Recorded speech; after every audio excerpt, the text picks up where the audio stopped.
Welcome to the explainer. Okay, I want you to imagine a really high-stakes scenario for a second. You've got to land a sleek industrial-grade electric quadrotor, an eVTOL drone, dead center on a gleaming metallic launch pad right on top of a skyscraper. Oh, and here's the catch. You're doing this in the middle of a swirling windstorm, dodging other skyscrapers, all without draining your battery before you even get near the pad. Sounds completely impossible, right? Well, it's a monumental challenge that has literally plagued autonomous aerial robotics for years. I mean, how do you actually achieve that surgical, pinpoint terminal precision without burning through your limited power reserves just fighting the elements?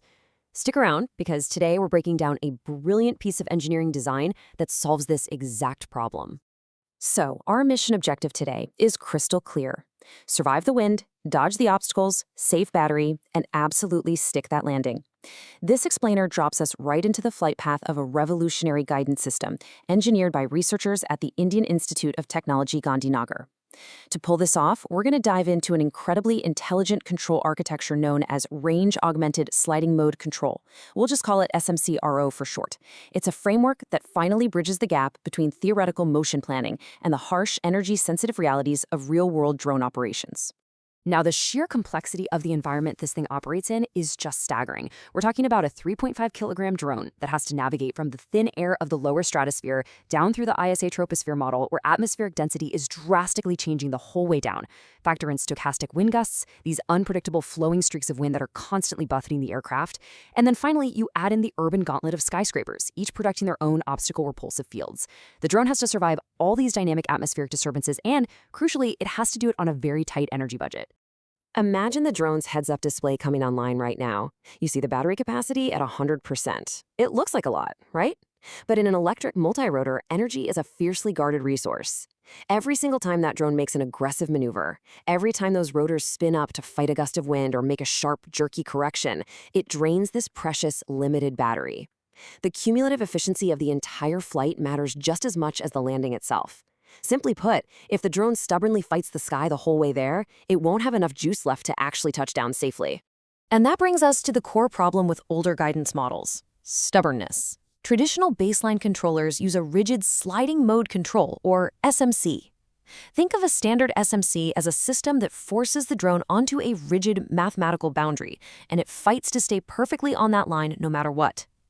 It fights every minor breeze and perturbation with the exact same aggressiveness, regardless of whether it's 2 kilometers away from the target or 2 meters. It just wastes massive amounts of energy. Contrast that with the true intelligence of the proposed SMC-RO system. It's spatially aware. During the long transit phase, it behaves compliantly.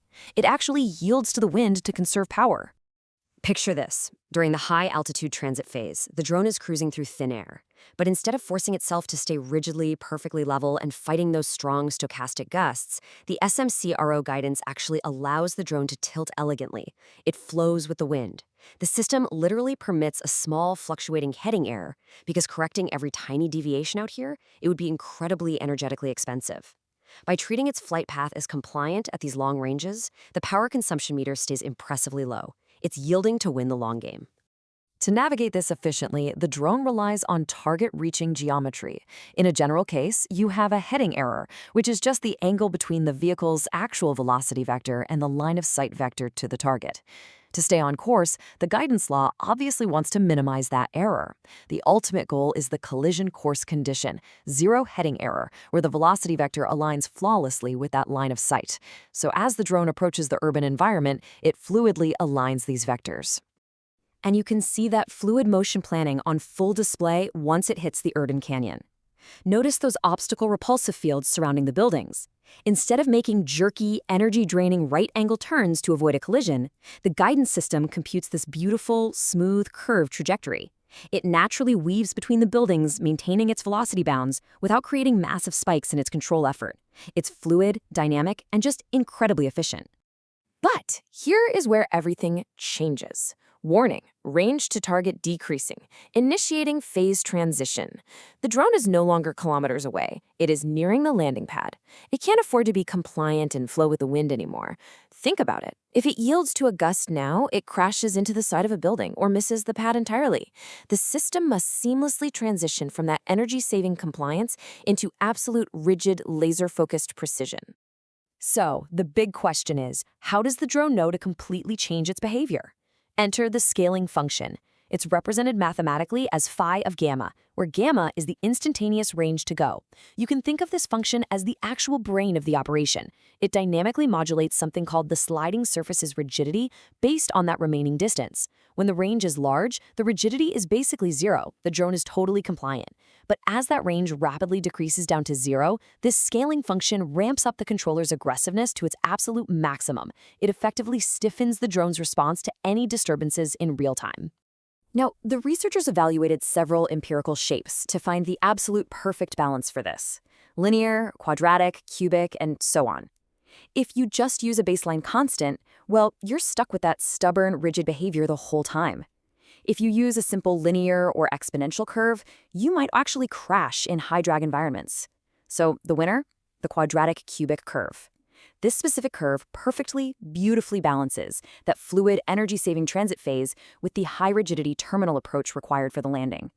In fact, it yielded a 100% success rate in the simulations. Once we hit the terminal phase, the drone's flight path stiffens like a laser. It is now cutting through the wind with high-frequency microadjustments rather than yielding to it. You can imagine the trajectory plunging precisely toward the target. And to handle the tricky ground effect turbulence as it nears the pad, the system utilizes a log polynomial velocity profile. That's essentially a mathematical braking curve that arrests its kinetic energy without any erratic chattering, allowing it to slow down with sheer mathematical grace to execute a perfectly smooth, soft touchdown. The payoff for all this spatial awareness is massive. Let's look at the numbers. In a high-altitude scenario with variable atmospheric density, the traditional linear baseline required roughly 1,398 units of control effort to make the trip. But the quadratic cubic SMC-RO system, it only needed about 1,057 units. That is an incredible 24.4% reduction in overall control effort. By simply being smart enough to relax and yield to the wind at long ranges, the drone saves nearly a quarter of the energy it would have otherwise just totally wasted. But you might be wondering, did it sacrifice accuracy for that efficiency? Absolutely not. No way. Despite playing it cool and yielding to the wind earlier in the flight, the terminal precision of the SMC-RO system is surgical. The terminal position error across all tested environmental conditions, whether it was super windy, high altitude, or completely packed with obstacles, was less than half a meter. The drone lands dead center on the crosshairs every single time, with a touchdown velocity safely below 0.4 meters per second to make sure there's no structural damage. Furthermore, the system demonstrates an ultra-fast settling time. In a standard point-to-point flight scenario, once the vehicle enters that rigid zone near the target, the heading error is eliminated incredibly fast. We are talking about a settling time of just 5.46 seconds. There's no violent chattering, no erratic vibration, and no overshooting the target. The drone stabilizes rapidly right at the exact moment of touchdown, which just confirms how robust this instantaneously optimal framework really is. And perhaps the most crucial point for real-world application, this system isn't just a heavy theoretical math problem, it's computationally superior. For a flight controller to work in real time, it has to process commands incredibly fast, usually within a 20-millisecond cycle.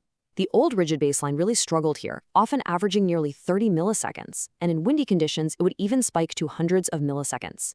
But the SMC-R quadratic cubic system, it slashed the average computational load down to just 18.55 milliseconds. That's roughly a 40% reduction, meaning it safely operates well within the real-time threshold of modern embedded flight controllers. So we've seen how replacing a stubborn, rigid control law with a spatially aware, range-augmented system completely transforms the game. It perfectly bridges theoretical control with the very real, energy-sensitive realities of modern aerial robotics. With extreme energy conservation and surgical precision finally achieved in a single, computationally light package, I want to leave you with this provocative thought.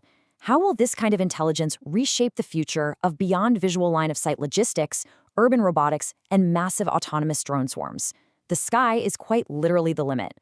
Thanks so much for joining me on this explainer, and keep your eyes on the horizon.